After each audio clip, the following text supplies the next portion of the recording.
Well, good evening, everybody, and welcome.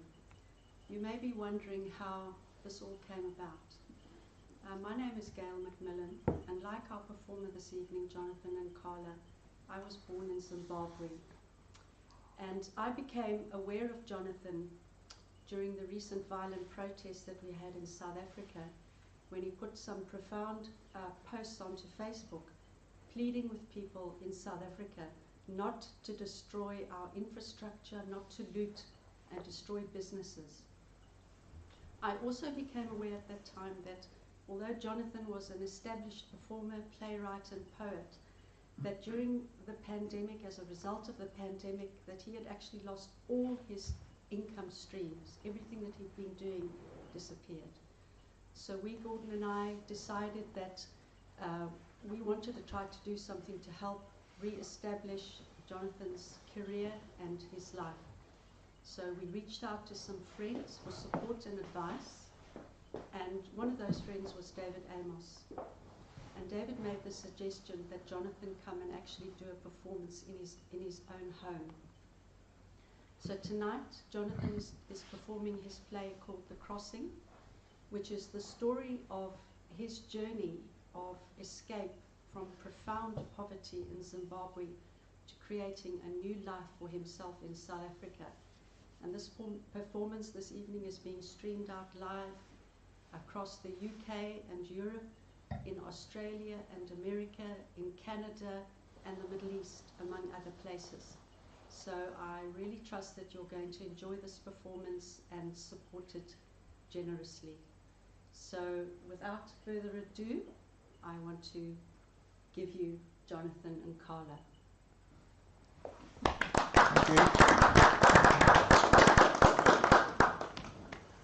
Sikochi, sakali yacha, sikochi, sakali, simuka hande, aiwai wandangandi chireva, oi! No, my friend, Kumbu, my friend, you are just singing out of tune, my friend, and your moves, my friend, it's a disaster waiting to happen. My friend, look at me, my friend, look at me. Copy, learn, my friend. Copy and learn, my friend. Onological specimens of identical plumage perambulate in close proximity.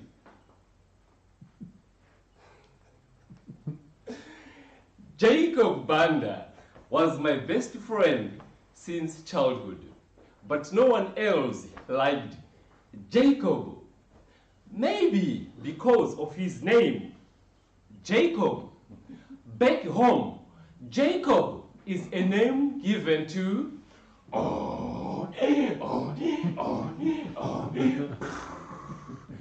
donkeys only, and it is pronounced as Jacobo. I come from a very small community of Mbizo in Kwekwe in the USZ, the unstable state of Zimbabwe. A very small community with a population of 20,000 people and 18 jobs. A very small community with only one set of traffic lights, which doesn't work. A very small community where you can't even sneeze without half the town going, "Bless you!" A very small community where traditions and religions are strictly enforced. For example, when a chicken is slaughtered, most probably on month ends or Christmas, no one except the father is allowed to eat the thigh or the back portion. Then the wings and breasts belongs to the mother. The head and feet are for boys. Then whatever is left over for girls. Hey, hey, stop! I want. I'm cow. Hey,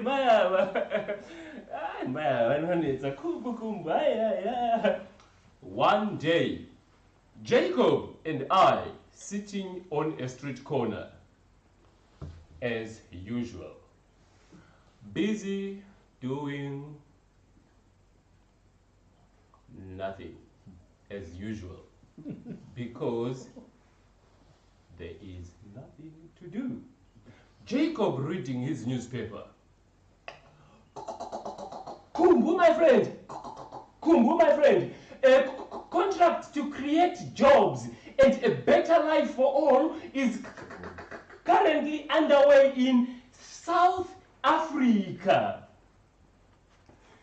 Jacob claimed to be well informed. He was the only guy in our small community who always had a newspaper, even though they were mostly 2 to 3 weeks backdated. Jacob always told me how life was different in other countries.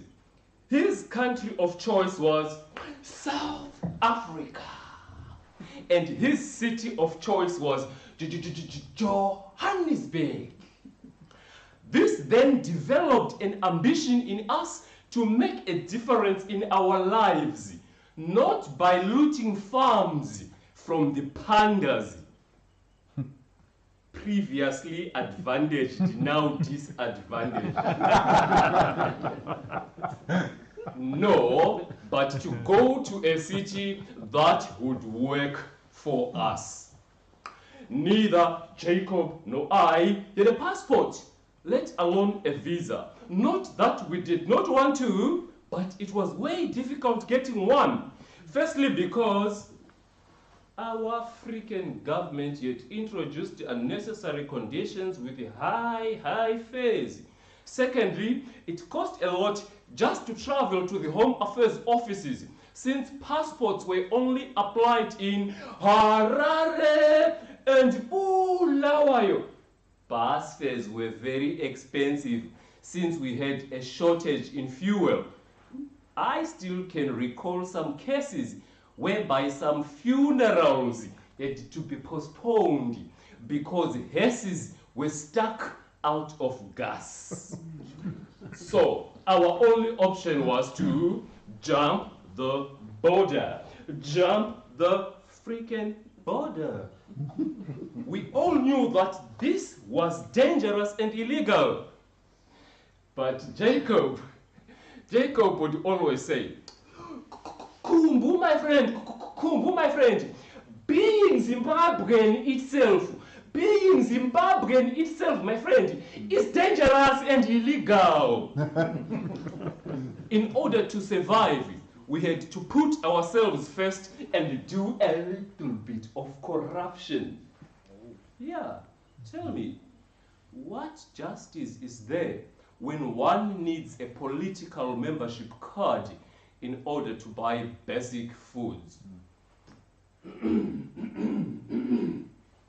Our church pastor used to preach and say, children of God, those who wait upon the Lord will never lack anything. He will provide manna, milk, and honey. Praise the Lord.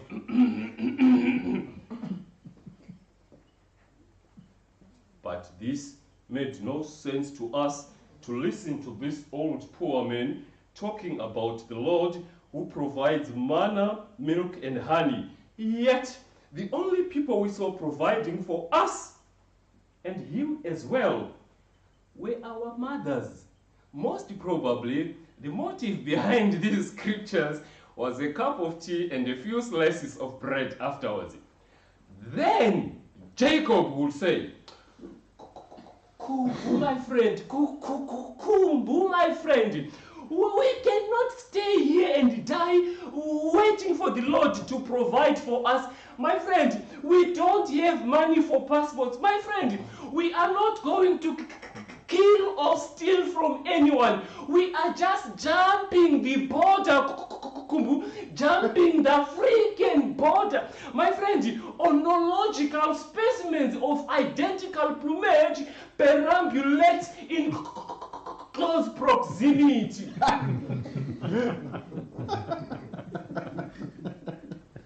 It then came to pass that after 3 days, when I had had nothing to eat, because we had nothing to eat, then I knew it was time for me to pack up and move. Move, move, move, until I got what I wanted. And what did I want? Life in abundance. The joys of showcasing my musical talents on stage and to the world, and getting paid for it without the religious leaders making me feel guilty, saying, yeah, we are born again, we are born again. You are now doing the devil's work. The joys of playing the Ebenezer bass guitar, the chord keyboards, the Yamaha drum sets, the small joys of brushing my beautiful teeth with Colgate every day rather than using a green washing soap.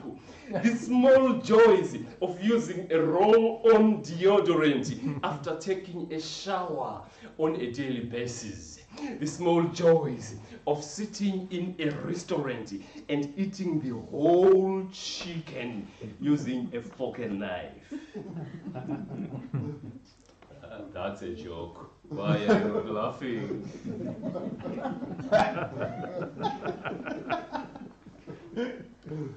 Jacob and I had saved a few useless million Zim dollars and buried them in the back garden of our 2-roomed house. This burying of money had become the most practiced thing by many people in Zimbabwe. It is so ironic to see so much poverty and hunger in families. But if you were to dig their back gardens, millions, billions, trillions, or even zillions were buried down there. I mean, desperate poor people from dusty villages without electricity or running water, not even showers.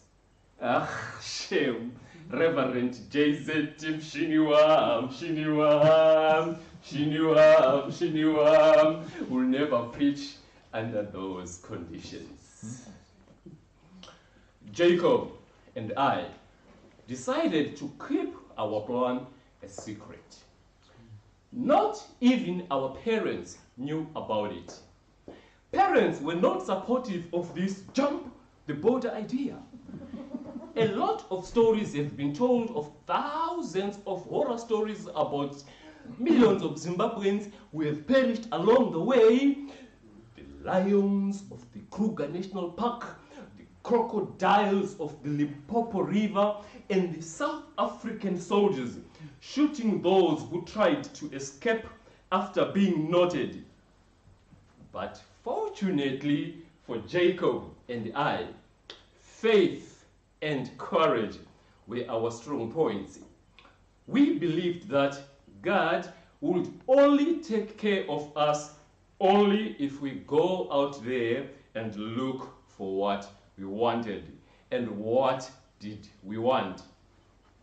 Life in abundance. The time came. Then I had to come up with something that will not make my mother be suspicious. Mama. Uyabona mama, kusasa uyabona, so tomorrow mama, me and Jacob are going to the bush. You're going to fetch some firewood and we will be back maybe tomorrow or when we get what we want. Poor mama smiled. She believed me because she was used in this idea of us going to the bush mostly for days to pray, fast, and then bring some firewood, which will then be used for cooking. Jacob also lied to his parents, and it wasn't long before we were hitchhiking. Vanotsira iko, enda chatenga yangu, gonna buy mine one day, hapa. Imweyo chako, imweyo. Baba! Makadi baba! Vaviri! Bite biriji! Bite biriji! Bite biriji baba! Pinda chako, one day, it wasn't long before we got a hike from a truck transporting cotton from Gokwe to Bite Bridge.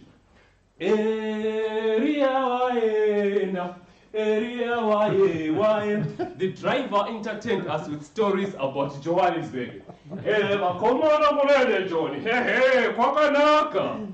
But at times, he scared us with stories of those who became victims to the crocodiles. At that moment, I was not scared of crocodiles. I had what I thought a brilliant idea. My plan was, Jacob and I would only cross the river at night when all those lazy, freaking, stupid crocodiles were sleeping. But little did I knew that's the time they are fully operating. I thought that was covered.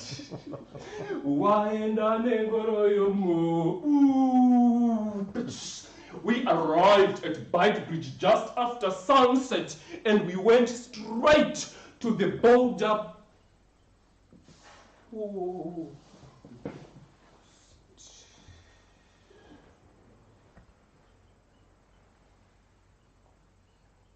But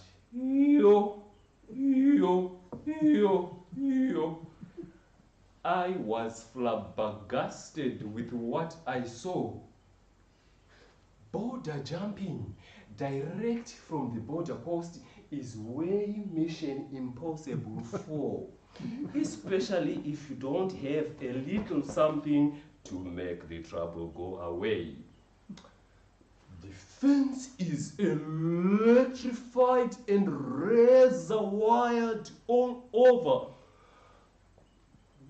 Then the river itself, so huge and wide and full of crocodiles and hippos, and then the army patrols on both sides, the Zimbabwean and the South African side.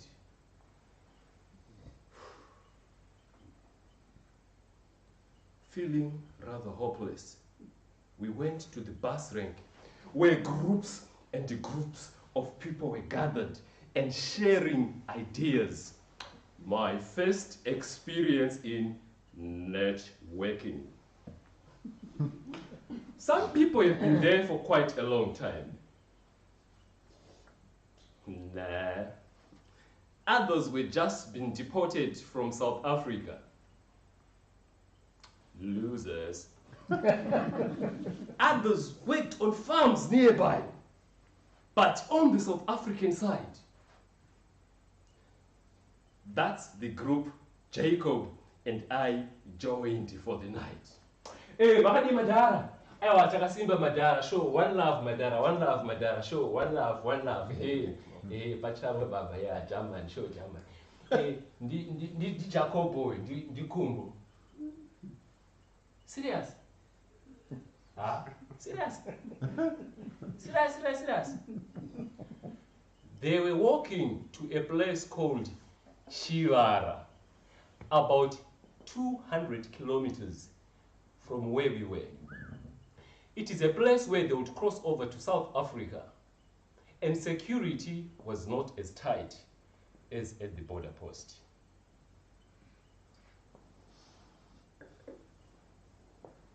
We decided to join them walk all the way to Chivara. We left Bite Bridge in the early hours of the next day. We were in a group of about 20 to 30 people. Temperatures were 37 to 40 degrees. But I did not feel any heat, hunger or thirst because these had become part of my life since childhood. We walked and we talked, Jaco, twende Johnny Mo, ho ho ho, and we sang, Siai wella, Siai wella, Siai wella, Siviling. We all had one common denominator. Siai wella, crossing over. Siai wella. We all knew that this was not going to be easy. Otherwise, Zimbabwe will be empty with only Bob and his puppets. Siai wella, siai wella, siai wella, siai wella. It then got very dark, and we decided to call it a day. We sat somewhere in the middle of nowhere, chatting and dozing one by one until we all fell asleep. Good night, Jaco. Tona na mangwana mwangu.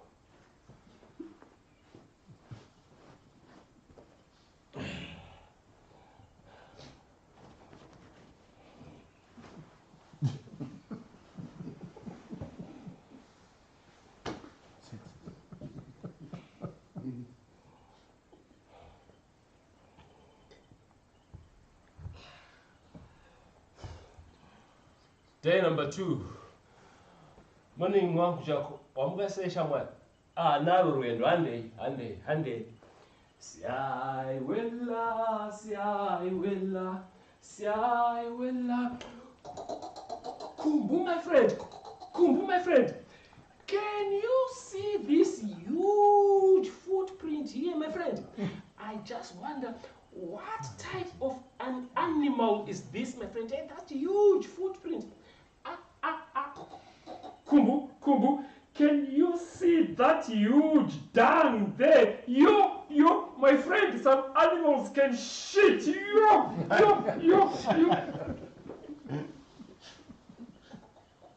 Kumbu.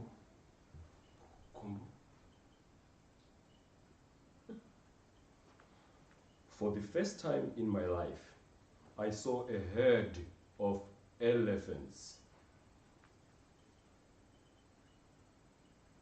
I just went numb until Tawanda, the oldest, said, Hey, vakoma na chikokai man, kana tsina kuenwa tsikwadze munhu vakoma na chikokai.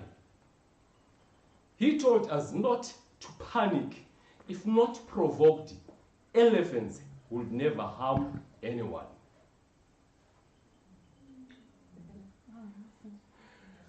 I then fell in love with those huge animals. I did not see any worries on their faces, neither did their huge bodies stop them from running and playing up and down. Then I said to Jacobo, my friend, if those huge animals can be so happy in appreciation of life itself, then who are we not to appreciate the small joys of life? Kumbu, my friend, onological specimens of identical plumage perambulate in close proximity. And they just watanga, siai wella, siai wella, siai wella, siai wella. Day number 3. Siai wella. We were all tired and exhausted. See you often. But no one accepted it. Siai wella. Finally, we smelled some water. we knew we had arrived. We were all excited. Jakushamar, kweta mvura mwangu hande, siyaiwela, siyaiwela, siyaiwela.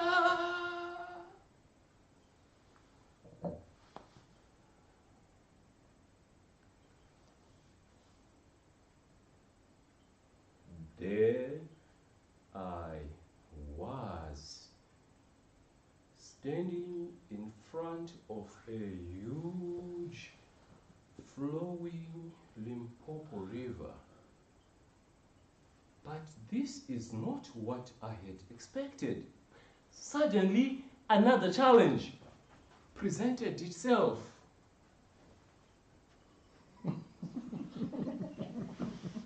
Swimming.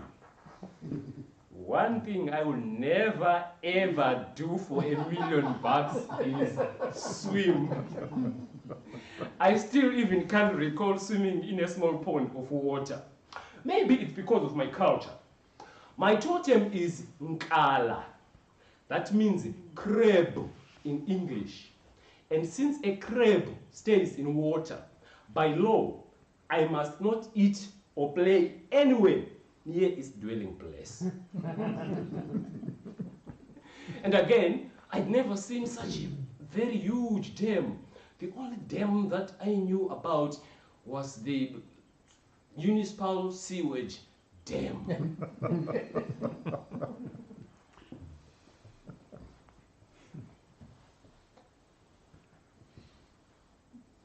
As I stared at the river, I saw many objects that looked like rotten tree logs laying in the rock surfaces in the river. But then I noticed some movements. Then I knew those were not any rotten tree logs at all. They were crocodiles.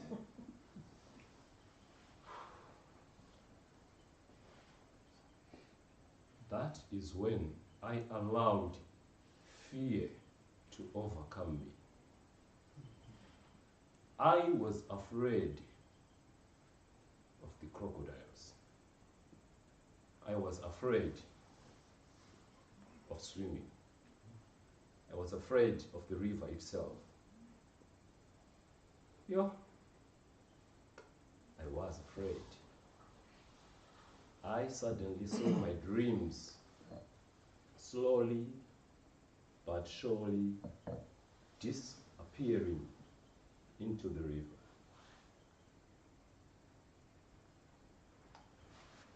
Suddenly, I remembered what my mother used to say about fear.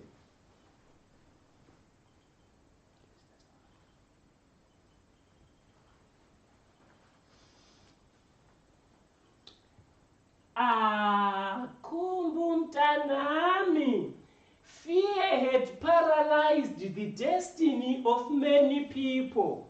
The only way to overcome it is to face that thing you are afraid of and do it.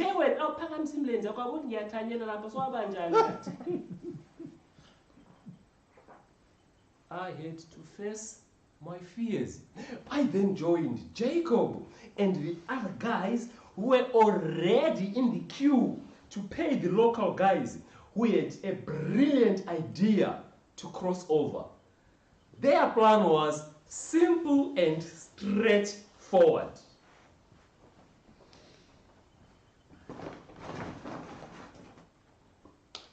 Titanic reloaded.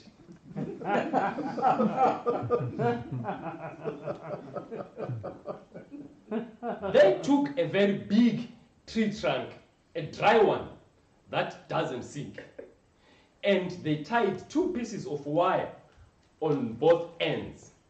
Then the one guy, our captain, would use this piece of wire to steer the ship. So would his second in command. And then we, the passengers, would slightly hold the Titanic, slightly, with our left hands and then pedal with our right hands. That sounded like a piece of chocolate and vanilla cake.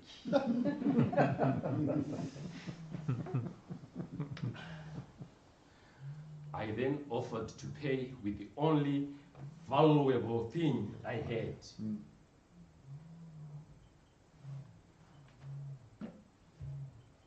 My shoes. At that moment, we had nothing. Our last money had been taken by a group of men who wait along the way to rob those brave enough to cross over. They are better known as Magumaguma. They carry knives, pangas, and izindu. Even the police knows about these lazy, freaking, stupid bastards. Idiots. But they are reluctant to do anything. Anyway, who cares protecting border jumpers? No one cares. Help? What help? Hey, Varume Shangu Zangwit. My brother, what do you mean they're smelling men? There's a lot of water in the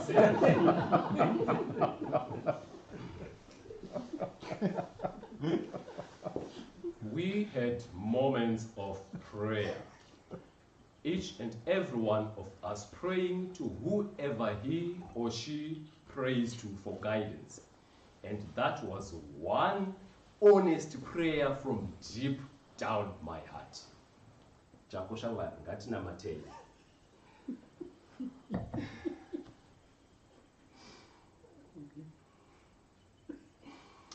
Jiwento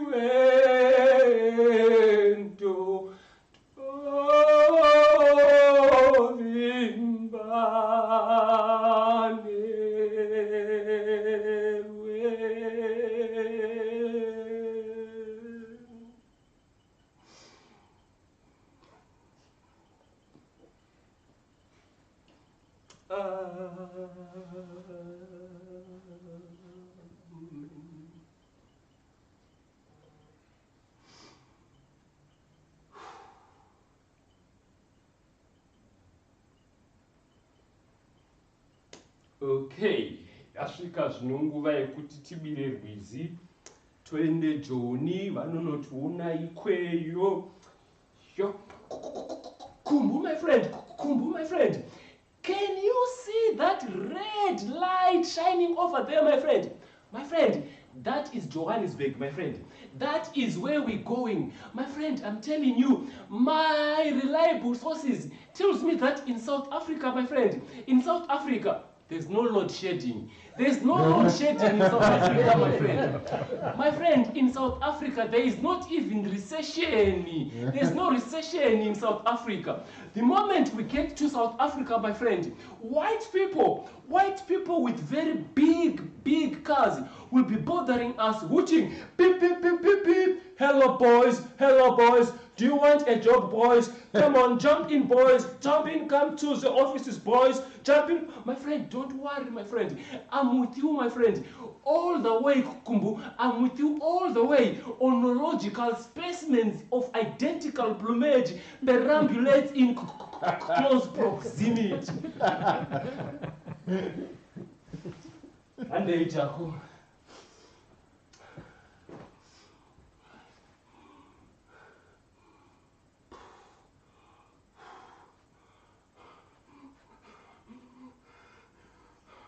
One,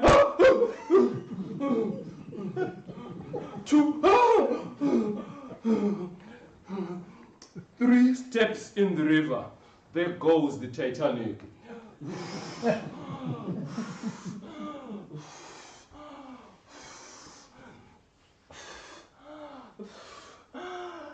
The river did not seem like it was flowing from the surface, but as I began not to feel the ground, I felt a strong force of currents sweeping my legs, and I knew I had a lot to expect.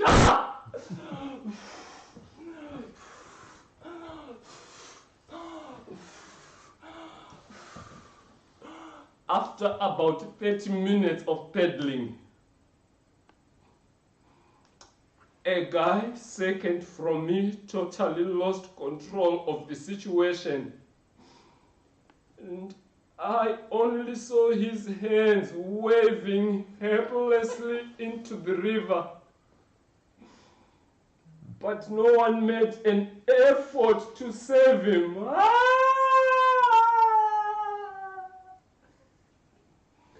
Our captain screamed at us, "Yeah.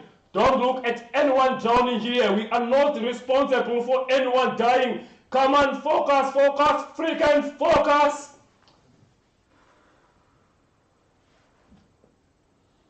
My mind became blank.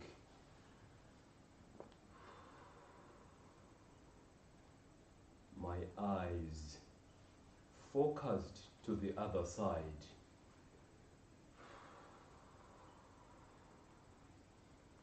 Branches flown by the currents hit my skinny legs. But I felt stronger than Arnold Schwarzenegger and Mike Tyson put together. I had begun to gain control over my fears.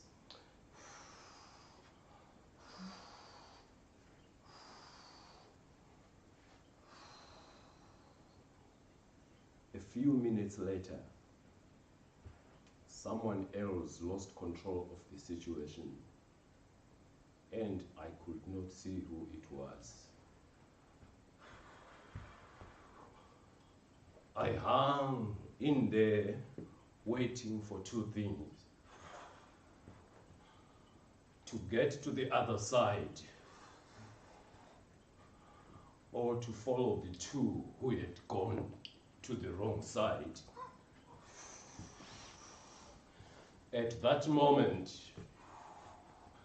I was not scared of death. I was ready to face it. After all, I had nothing to lose. No one knew where I was.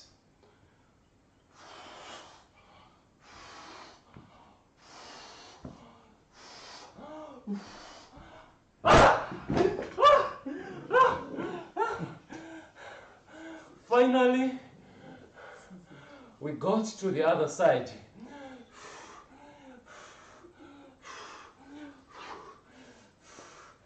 I felt totally exhausted.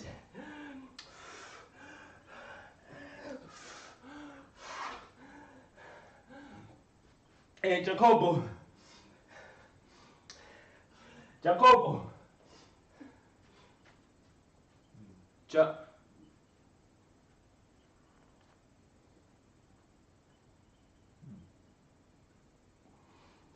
Jacob.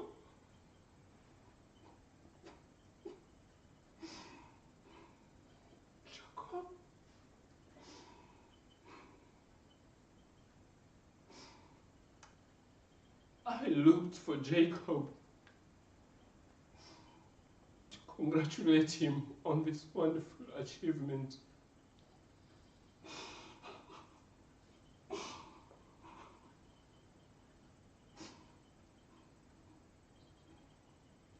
But Jacob was nowhere to be found.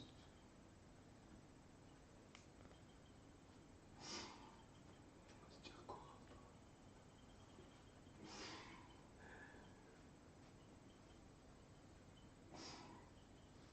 Cried. Felt useless.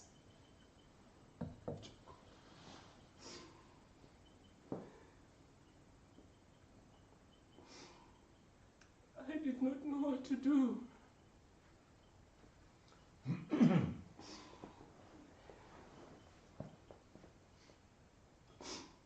Should I report this to the police? No. No. I was now an official border jumper, an illegal alien, a quiri, a cockroach. reporting this to the police will mean my deportation. I will be giving away a life that Jacob wanted. A life that I wanted. A life that would make those people back home proud of me. Life in abundance. As a man, I had to bottle it up and move on, because in my culture, a man does not cry.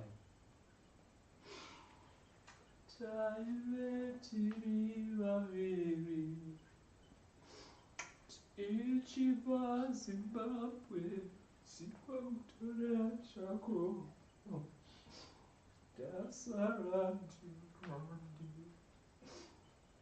I looked for my clothes, but I only found my short trousers, which I used as my underwear.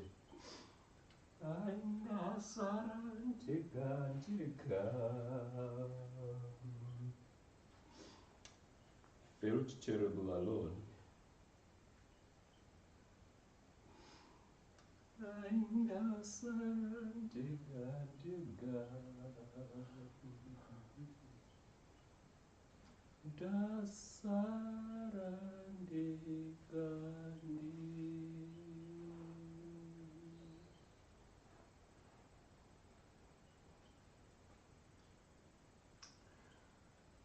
We got to the fence and we sneaked through. And of course it was razor wired, but not as much as the one at the border post. And of course I did get my fair share of cuts on my six-pack. But I did not feel any pains, because the pain of losing Jacob had filled me up.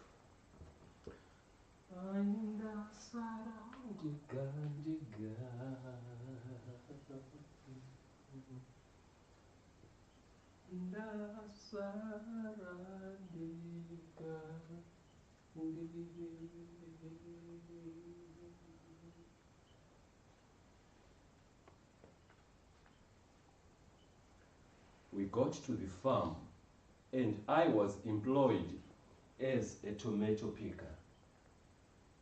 We started work way before sunrise and finished way after sunset. I worked my heart out so that I could impress and then move on with my journey to Johannesburg. After 7 days of hard labor, I asked the foreman to release me so that I could go ahead with my journey to Johannesburg. But he laughed at me. Ha ha ha ha ha. So you'll never make it, winner. Eh? Police roadblocks are mounted everywhere. When are you without papers? I will soon be deported, winner. But this is not what I wanted to hear. I insisted. Then he gave me my week's salary of 30 rands in coins. I tried getting a lift from the trucks transporting tomatoes to Johannesburg, but they wanted at least 100 rands for their trouble.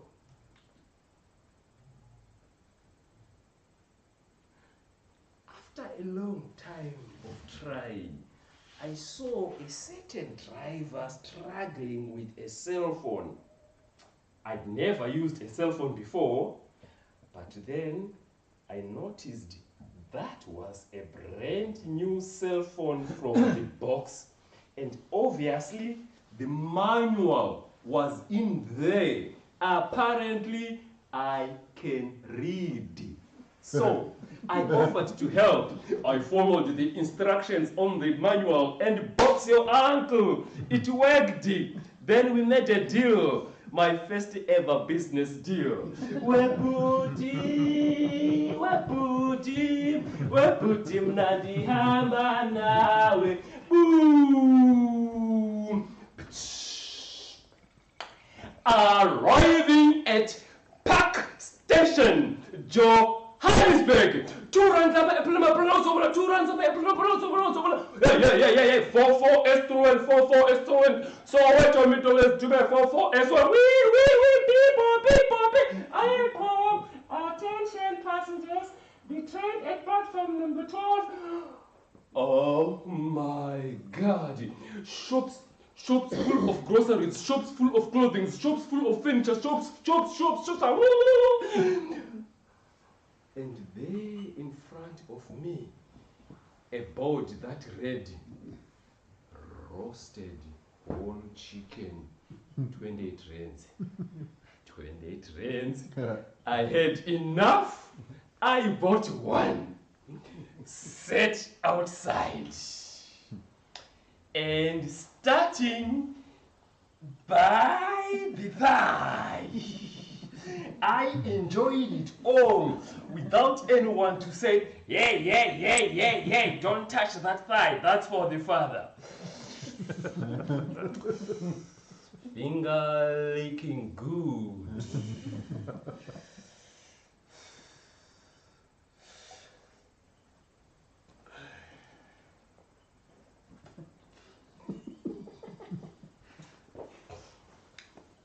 I sat there, not knowing what to do.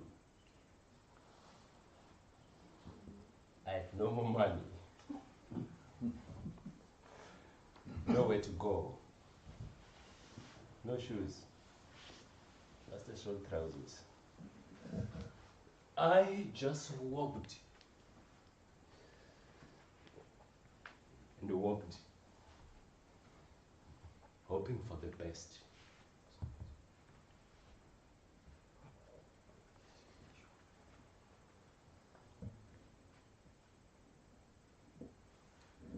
I walked till I got to a very beautiful place called the Zoo Lake.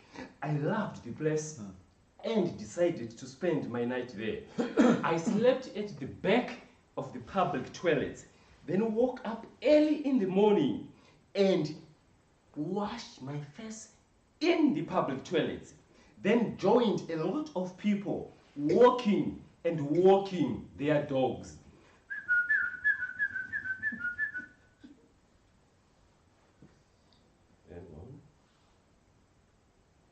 People walking dogs. This was a new experience to me. I mean, from where I come from, dogs do not get such a treatment. They stay putak outside and they fend for themselves. And most of their meals comes from the dustbins. But here, I saw how these people cared for their dogs and how healthy were these dogs. And I wished I was one of these dogs. Zulek became my home. Hey, Mrs. Johnson! Hey, how are you, Mrs. Johnson? Ah, hello, Sophie. Hello, Sophie. Sofanela, Sophie. Yeah. Sinja zabelungu madoda. Yeah. Ay, abheka umsila. Toy.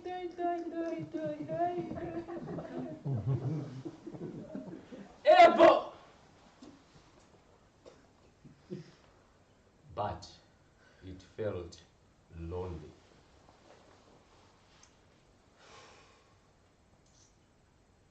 Then I remembered Jacob. Kumbu, my friend, you can't just sit there doing nothing, my friend, yeah? You can't rest on your laurels, my friend.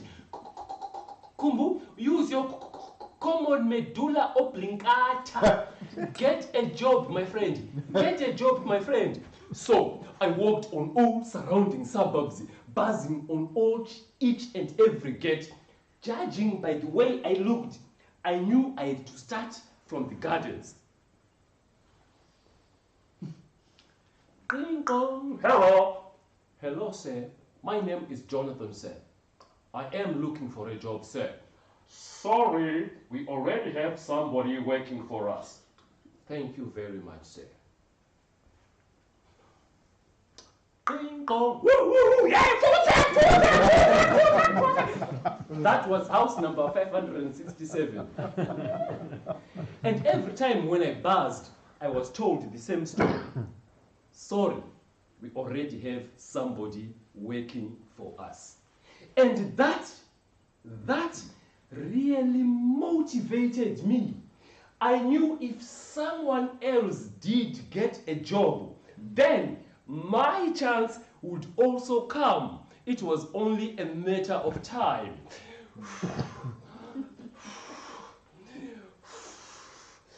Every time I walked, police vans passed me, but they never stopped me. Maybe because of the way I looked, they thought I was cuckoo. Days, weeks, months went by. Things changed, but for the worst. I was getting weaker and weaker every day. My lips were splitting. My feet were swollen. My hope was fading.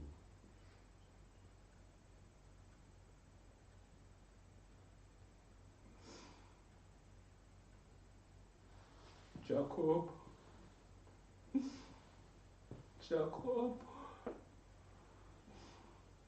vakafa vakazorora. Those who had died are resting. Jacob,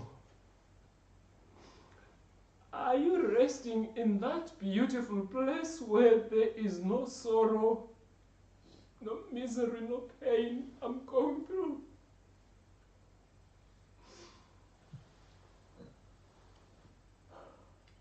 Jacob,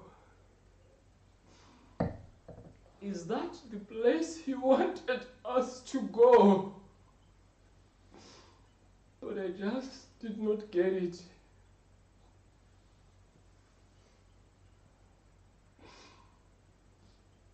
Jacob, I know you can hear me. I know you can see me. But why?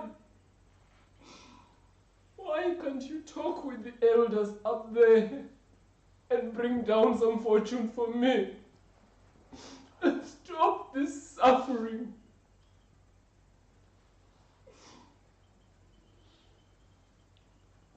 Jacob,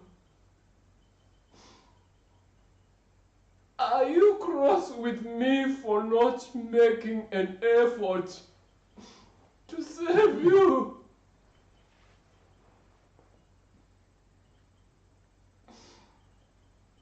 Jacob, is God punishing me? Jacob, Jacob, Jacob.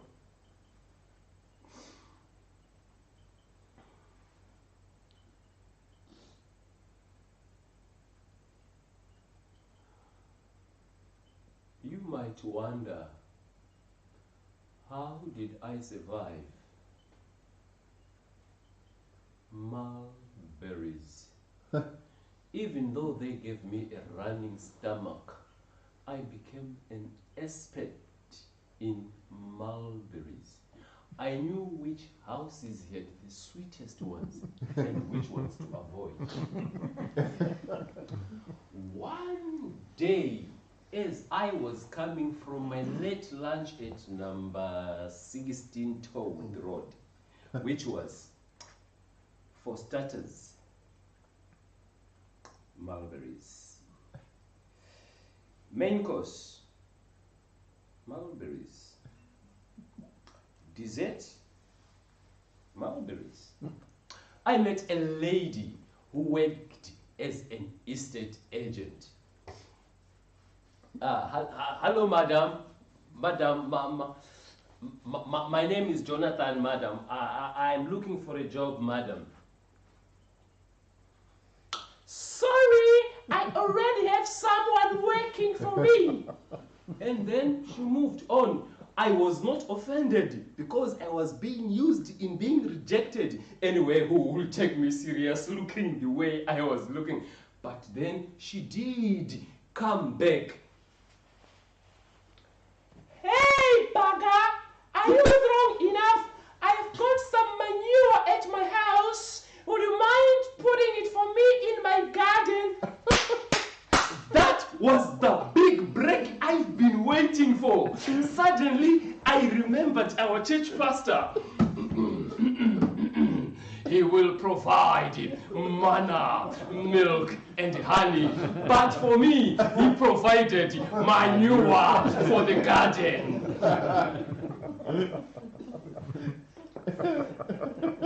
Okay, Baga. Okay. Here is my number.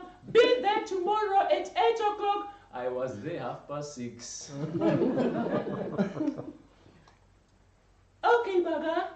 This is the manure. You will work for 2 days and I will pay you 80 rands a day.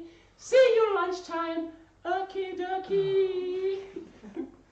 Looking at the manure, I knew I'll finish this in less than an hour, and I did. When she came back, I had already raked the leaves, mowed the lawn, and swept around the pool.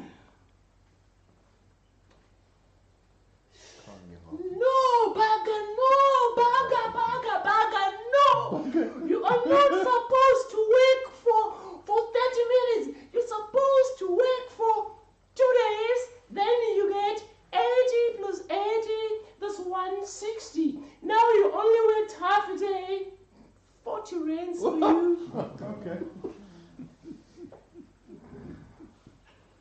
I did not care about the money. I wanted to impress. And I did. Then she paid me 200 rands. And I took a long hot shower with bubbles. Then she gave me some clothes.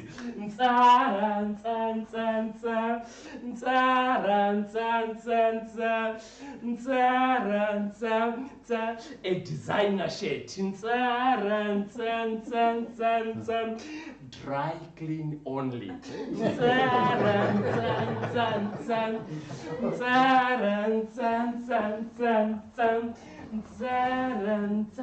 A striped charcoal trousers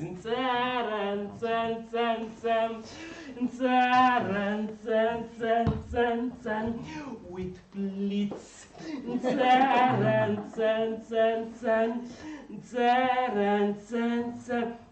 A crocodile skin belt.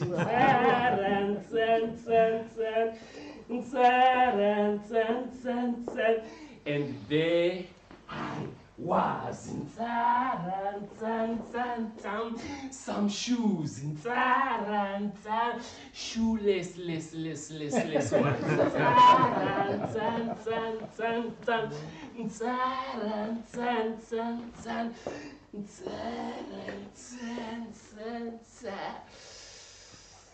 There I was, looking good and clean and fresh. Tra-la-la. Then she took me to her office and introduced me to all her colleagues. Good morning, people. This tall, skinny bagger here is Jonathan. I met him on the street, gave him a job to do for 2 days, and he did it in 10 minutes. And they were all laughing. And there I was, sitting in an office on a chair that goes round and round, sipping cappuccino and networking. The Zimbabwean Black Eagle had finally landed. Gondo ema remu Zimbabwe razoma.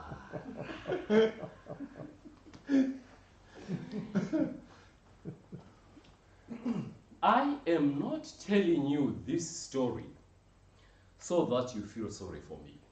No, no, no. Hell no. Actually, I don't feel sorry for myself. I feel honored and blessed in this. It had activated my common sense, which is not common to many people.